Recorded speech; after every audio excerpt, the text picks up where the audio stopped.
relawan atau silaturahmi di Pondok Nusantara untuk menjaga katakanlah Wahabi atau siapapun yang menghalangi Pondok Nusantara.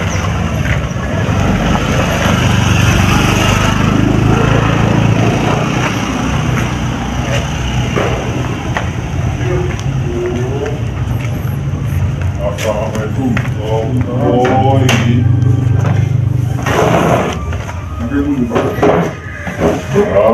Sampai juga kita sampai panen dan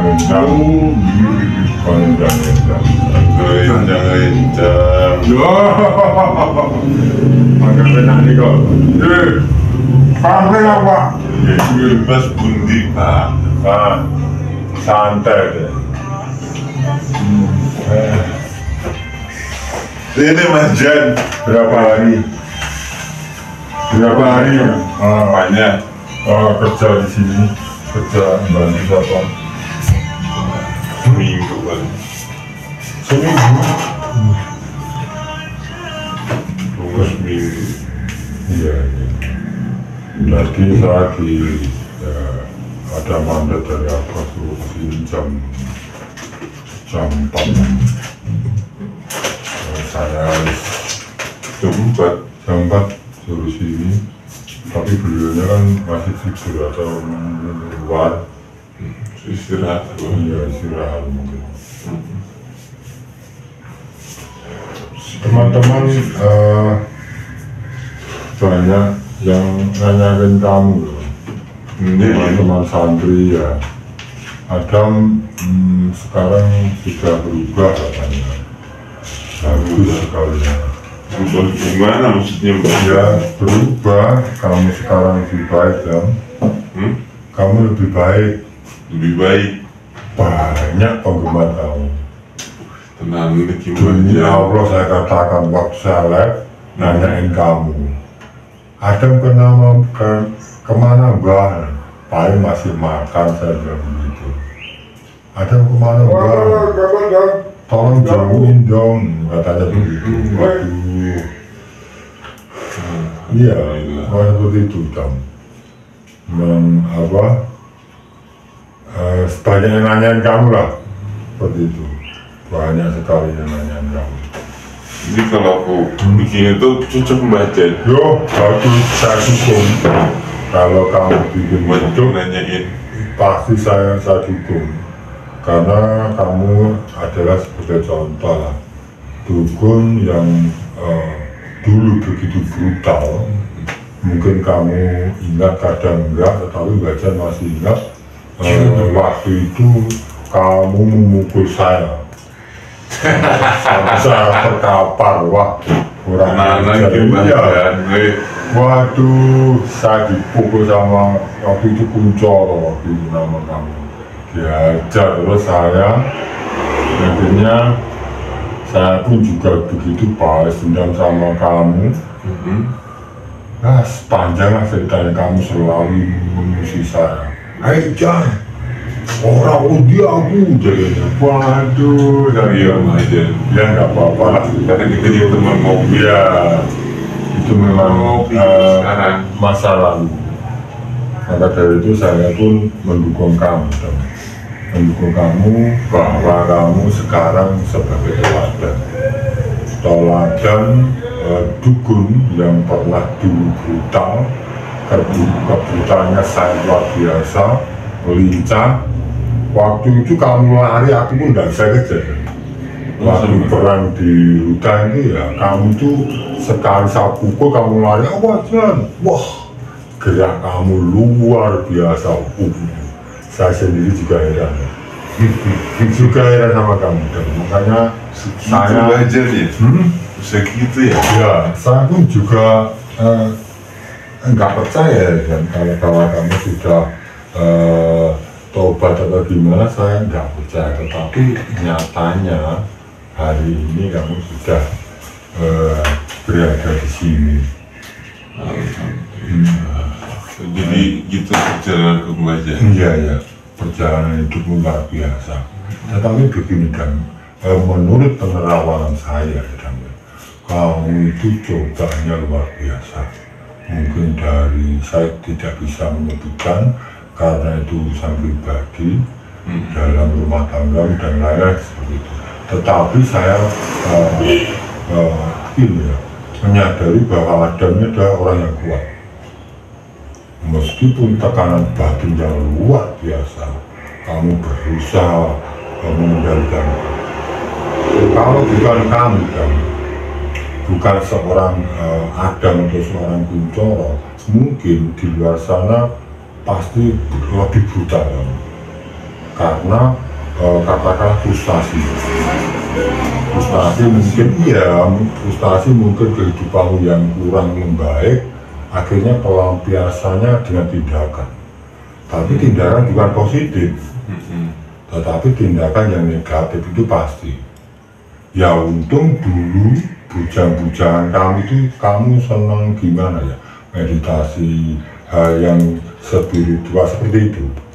Jadi kamu sebelumnya punya fondasi hidup yang berbentuk seperti itu. Makanya ada beban, ada tekanan dalam problema, kamu bisa mengendalikan. Tetapi sebaliknya, yang saya tanyakan sebaliknya, seandainya waktu itu kamu tidak mempelajari hal-hal yang spiritual, yang meditasi dan sebagainya seperti itu, saya yakin kamu tidak kuat. Itu pasti. Yo, ini bukan dunia wajahnya. Wajah tidak dalam arti mengada-ngada atau bukan berbicara, tetapi menurut saya selain kamu mungkin tidak kuat. Segitu beratnya beban. Segitu berat. Saat terawang tuh, wih, ngeri ya sama begini jam. Menurut baca begini, kamu kalau menggunakan ilmu Gus Samsudin, doa tenang atau orang Jawa bilang adalah mau tenang bakal bunuh. Orang yang bersungguh-sungguh akan menemukan kesungguhannya. Nah, kesungguhannya apa itu? Ya cita-cita kamu. Pasti kamu punya cita, nggak mungkin ini potong tangan dan nggak punya. Saya bunga beliau ke depan besok begini punya. Apa bacanya? Masalahnya cita-citaku apa ya? Nah, itu pasti nanti timbul sendiri. Gimana cita-cita sekarang cuman rokoknya betul sama kopi. Iya, seperti itu memang. Enak urip. Namanya roh sajroning winarah itu tahu, baca tahu kehidupan nanti seperti apa kehidupan kamu. Memang hari ini saya menyadari kamu belum tahu, saya menyadari, tetapi baca di sini menurut langkah-langkah kamu yang kamu lakukan seperti ini ya, hasilnya ini dan endingnya ini. Kamu harus melalui fase-fase ini. Tetapi kalau kamu tidak kuat melalui fase-fase ini, kamu yang saya tadi bisa bicarakan hal yang negatif, mungkin pengaruh teman dan sebagainya. Untung keagamamu lebih kuat, agamamu, imanmu itu lebih kuat. Karena apa? Dari orang tuamu, dari orang tamu ya, itu memang katakan sebuah wahyu turun ke kamu, sebuah keanugerahan. Jadi kamu itu meniru kedua orang tamu. Untung aja begitu. Itu udah. Untung aja begitu. Wah, jangan tahu kedua orang tua, aja. Ya, orang ngerti itu udah aja tidak melihat. Kalau tahu itu melihat, misalnya saya tahu ada ini tahu, berarti mata saya tahu ke kamu. Tapi kalau mengerti, dalam arti kata mengerti itu katakanlah sesuatu yang tidak benar tapi bisa dilihat. Itu perbedaan yang ngerti sama tahu berbeda. Tapi bacan, aku juga coba, Pokoknya kamu telaten, istilahnya kamu telaten dalam hidup. Saya pasti kamu yang belajar lebih baik. Oh Pak, ya, ini ambilkan. Kamu nanti pasti lebih nyaman. Makanya saya sering mendatangi kamu bukan sama tujuan seperti apa padamu. Karena saya tahu kebaikanmu itulah yang saya ingat. Waktu itu saya pernah ketemu kamu dulu waktu kamu belum ingat. Kamu pernah mijitin saya. Waktu kamu sesudah di Kabupaten Negeri Sambutin, bahkan di waktu itu kosong, Pak. Pikiranmu kosong, terus dengan tidak sengaja kamu itu memijit saya. Padahal waktu itu aku sakit. Itulah. Makanya seseorang itu ingatlah kebaikannya. Kamu misalnya punya teman sering menyakiti kamu, sini Pak, boleh Pak, monggo mikir. Santai mawon, santai mawon, santai, santai gitu. Monggo lanjut, jadi tenang mawon, jangan enggak, santai mawon.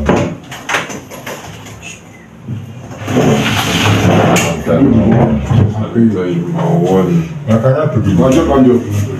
Kalau panjenengan itu punya masa seseorang untuk mengendalikan nafsu kamu, terutama nafsu marah, terutama misalnya kamu pernah punya permasalahan dari si A itu. Tetapi kalau kamu dikendalikan oleh nafsu, otomatis kamu mesti mempunyai marah. Tetapi kalau kamu bisa mengendalikan, dalam arti mengendalikan seperti kamu mengingat kebaikan orang itu, ini jelek ya. Kalau kamu mengingat kejelekan dia, otomatis dalam hidupmu hanya ada dendam ya. Tetapi kalau kamu mengingat kebaikannya, pasti Allah itu memberi anugerah besar pada kamu. Karena memang Allah itu maha pengasih, maha penyayang. Kita tidak bisa melihat Allah itu seperti apa. Kalau orang Jawa bilang sesebutan semora karena kasebut. Jadi sesuatu yang bisa dikatakan, tetapi tidak bisa diperlihatkan. Allah, kamu bisa mengatakan Allah, tetapi kamu tidak bisa mewujudkan atau membuktikan Allah itu seperti apa. Itu ya. Bagaimana kita harus bisa tahu Allah, tahu sifatnya. Maha pengasih, maha penyayang. Jika kamu melakukan sifat-sifat seperti Allah, otomatis kekuatanmu, hidupmu pasti dibantu oleh Allah. Karena kemauan dia itu sudah kamu turuti, seperti itu. Tetapi kalau kamu apa yang dilarang itu kamu turuti, ya Tuhan atau Allah itu tidak mau tahu. Marah jadi iya, murka. Karena hidupnya hanya pilihan, hidupnya pilihan, baik dan benar, jelek dan baik. Kamu tinggal pilih mana? Kita lahir di dunia dimodali iman, dimodali agama. Ibarat kita punya sepeda. Kamu punya sepeda, ya loh. Punya sepeda, saya juga punya sepeda. Sepeda ini sama garudanya, sama darunya diberikan ke kamu sama tergantung perawatannya juga. Jika kamu memiliki sepeda tersebut dengan perawatan tidak lupa ganti oli dan sebagainya, lupa iya enak. Tetapi padahal sama ya datangnya. Tetapi kalau saya tidak cuma saya pakai toh, tidak saya rawat, ini ditumpai sudah berbeda. Beda rasanya. Oh ini enak, ini enggak enak. Itulah kehidupan. Dan ya, bentuk perawatan itu seperti apa? Mengutakan keimanan, sholat itu perawatan hidup. Pasti dulu tenang dan sebagainya. Tetapi kalau kamu kurang merawat sepeda tadi, ibaratnya hidup kamu itu katakanlah negatif lah. Itu ya gak enak kan. Itulah hidup. Makanya jangan menyalahkan Allah Subhanahu wa Ta'ala. Karena semua itu adil. Kamu diberi kaki, saya pun juga. Bukan enggak? Kamu diberikan mata, saya juga mata. Diberikan apa? Saya juga dapat. Kurang adil banget. Tergantung dalam hidupnya kegoda dunia itu enggak, kegoda nafsu itu enggak. Masing fase ini enggak sama, antara kamu dan aku enggak sama. Makanya jika kamu melakukan bersungguh-sungguh akan menemukan kesungguhan ini, sedangkan saya tidak, ya seperti ketemu kamu, enggak mungkin saya. Tergantung orangnya. Tergantung orangnya. Aku sore-sore dapat ceramah dari Mbak Jen ini. Karena saya memang saking sayangnya ke kamu kan. Ya aku masalahnya aku agak kurang sehat lagi. Kalau aku mumet.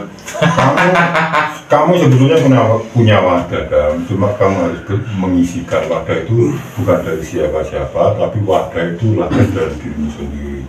Angin kayaknya pembacaan. Masuk angin ya. Udah minum obat baru belum? Lagi puasa dong dari suruh apa? Suruh puasa ya. Biasa. Aku belum puasa. Udah makan belum? Makan tak ada warung. Puasa Mbak Jen piye makan Oh, puasa. Berarti nggak ngerokok juga ya? libur dulu. Libur aku. Saya titip teman saya, Pak Sapam ya, teman saya. Oh iya. Dulu orangnya baik, sungguh. Aku koyo Dulu orangnya baik ya? Dia baik, Sekarang pripun? lebih baik. Wah. Dulu memang dulu jadi dukun itu buta, memang saya mengaku. Tapi semuanya di luar nabi ya, dia dipengaruhi oleh ilmunya. Oh gitu. Jadi sesuatu ilmu yang hitam, sifatnya gitu. pun juga hitam. Tetapi aslinya Pak, aslinya dia itu orang baik. Oh iya. Demi Allah saya katakan, saya tidak main-main mengatakan Allah orang yang baik. Iya. Loh, orang yang sudah menemukan mengatasnamakan Allah, saya pun orang Islam. Tetapi jika berani menamakan atas nama Allah itu bukan main-main Pak. Baca bilang bahwa anak ini baik. Loh, Baca itu orangnya kasih nyata Pak ilmunya. Jadi katakanlah ilmu kasih nyata itu orang nyoto itu mudah percaya. Baik orangnya, baik. Sungguh itu daripada bisa aja Mbak Jen. Loh, saya itu bilang apa? Ya sungguh itu, makanya saya sampai berani mengatasnamakan Allah. Itu bukan main-main bagi orang Islam. Benar nggak? Gitu. Mengatasnamakan Allah itu bukan tidak bisa dimain-mainkan. Iya. Karena apa risikonya ke saya Pak? Iya. Karena Allah itu maha besar. Jika kamu mempermainkan yang kita sembah, ya jangan apa enggak risikonya. Ya saya berani ya. Saya mengatakan ini berani risikonya karena apa? Saya tahu. Kalau nggak tahu saya nggak bilang Pak. Siapa mau orang yang kena risiko, gitu loh. Karena belajar itu gini Pak ya. Belajar kejawen itu udah lama, demi Allah. Dari bujang saya dari kejawen. Udah belajar aja. Udah belajar. Sudah belajar dari diri kita. Jadi wong Jawa kudu ngerti awake dhewe. Apa terus sing adine urip andunya kon nyapa. Disuruh apa kita? Padahal di dalam surat kata orang Islam utusan. Asyhadu alla ilaha illallah wa asyhadu anna Muhammadar Rasulullah. Jadi kita ini di dunia ini sebagai utusan. Diutus atau disuruh itu disuruh apa? Harus tahu.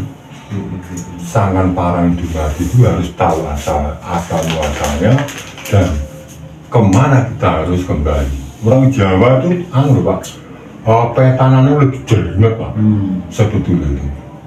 Makanya baca ini Jawa digawa, Arab digarap. Jawa digawa, Arab digarap. Arab digarap. Bukan main-main. Karena saya ini dicontoh orang banyak. Menawi di Wedar kados pundi Mbak? Kalau di Wedar kita harus katakanlah Jawa digawa itu dalam artiku kita bertempat tinggal di Jawa. Sedangkan Arab digarap memang suatu ilmu dari Arab terutama Islam itu berkembang dari masa lalu tahun berapa saya kurang tahu itu sebelum kita lahir. itu mungkin dulu ya Pak, Islam itu bisa masuk ke Jawa dengan bentuk-bentuk ibadah budaya seperti wayang. Dulu Sunan Kalijogo itu memasukkan Islam, mengenalkan Islam ke orang Jawa itu melalui adat-adat Jawa. Tanpa begitu tidak masuk. Nah, di dalam wayang tersebut tersimpanlah ilmu-ilmu masuk. Oh begini, bisa masuk. Ibaratnya kita menyuapi anak kecil ya sedikit itu Pak. Itu kakak-kakak tapi masuk nasinya ke mulut. Karena apa? Poinnya supaya anak itu kenyang. Bentuk apapun, yang penting poinnya seperti itu lah. Kita memasukkan ilmu ke seseorang atau menyebarkan agama seseorang yang tidak mungkin kita lanjut dulu langsung mau nggak bisa. Tetapi zaman dulu Arab itu kan agama di luar Jawa, sedangkan Jawa pun punya agama. Tetapi dengan lahirnya Sunan dan sebagainya itu cara memasukkan agama Islam ke Jawa itu bagaimana? Harus tahu karakter orang Jawa itu suka apa. Mungkin suka wayang, ya wayang dimasukkan.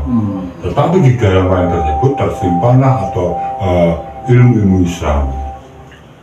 Akhirnya bisa masuk, bisa diterima. Tanpa begitu nggak bisa. Pasti bilang, itu apa sih?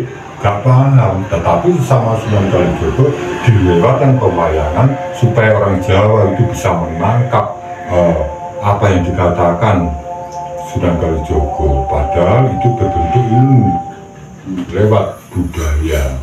Itu terjadinya seperti itu Pak. Tidak mudah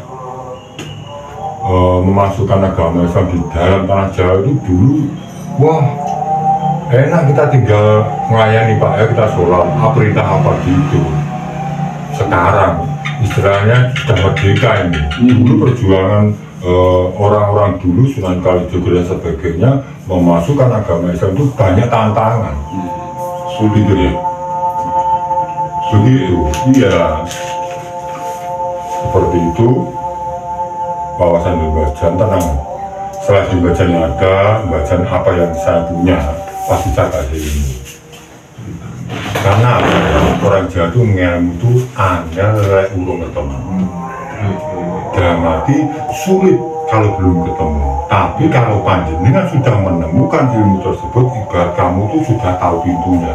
Misalnya saya mau ke Pondok Nusantara, tapi kamu belum tahu pintu gerbangnya yang mana, dia sulit masuk. Betul enggak? Agama pun begitu, ilmu pun begitu. Seandainya kamu sudah tahu pintunya, pasti kamu gelinding ke sana. Saya mau sholat, saya mau sholat, saya mau ke kantin bisa karena kamu sudah membuka pintu gerbangnya Pondok Nusantara. Ilmu seperti itu. Makanya kita harus belajar dari pintu, harus bisa membuka hati kita. Harus bisa menempatkan diri kita di mana kita harus. Gak gampang dong. Gitu. Bacaan tenang, pas paku kamu tak kasih semuanya. Cuma saya garis bawahi, kamu harus banyak sabar. Saya tahu di depan nanti kamu banyak tantangan, banyak rintangan. Sebanyak-banyak baca ilmunya. Banyak rintangan. Tidak mudah kamu untuk berjuang, itu banyak tantangannya. Seorang akan belajar baik itu pasti halangannya yang jelek. Nggak mungkin kita belajar baik terus godaannya baik, nggak ada. Contoh puasa, kita tidak boleh makan, tetapi di saat kita berjalan ada orang makan es, minum es, seperti itu. Padahal kita tujuannya puasa baik, godaannya yang tidak baik. Yang godaan kita haus itu minum es, itu makan kenyang, pada saat itu kita lapar. Maka dari itu, kalau orang Jawa itu bilang ojo wedi marang gampang, ojo wedi marang angel, wedi marang gampang. Jadi sesuatu yang sulit itu justru kamu berbanggalah. Tapi yang gampang dan mati itu penuh nafsu, instan, seperti itu. Ilmu itu tidak ada tamatnya, dan sebelum kita muncul ngalor, orang mati itu baru lulus ini. Nggak ada, saya lulus kerjaan udah lu nggak ada. selagi kita hidup, ya kita ini terus sekolah. Makanya nggak boleh sok komputer, rumong sok bisa nggak boleh. Ini merasa jago nggak boleh, gitu loh. Kalau orang sudah mengerti itu ilmu makrifat, tentu saja ilmu tersebut digunakan dengan sikapnya sehari-hari. Begitu. Oke, saya mau dulu dan nggak nih ya. Mau kemana Mbak? Mau dulu. Mau apa atau gimana? Mau apa atau gimana? Nanti habis ini, Bapak teman habis sholat ini, saya sholat dulu. Habis itu saya mau terima kasih sebelumnya. Saya patuh satu gitu. Siap Mbak Jan. Jangan nggak mau. Santai aja, santai. Oke, siap. Terima kasih sebelumnya. Saudara saya. Jenderal sehat Mbak Jan. Jenderal dua Jenderal Nusantara siap hancurkan Wahabi atau Duku-duku Nusantara. Semangat. Terima kasih. Semangat Mbak Saya Jan. ucapkan wassalamualaikum warahmatullahi wabarakatuh.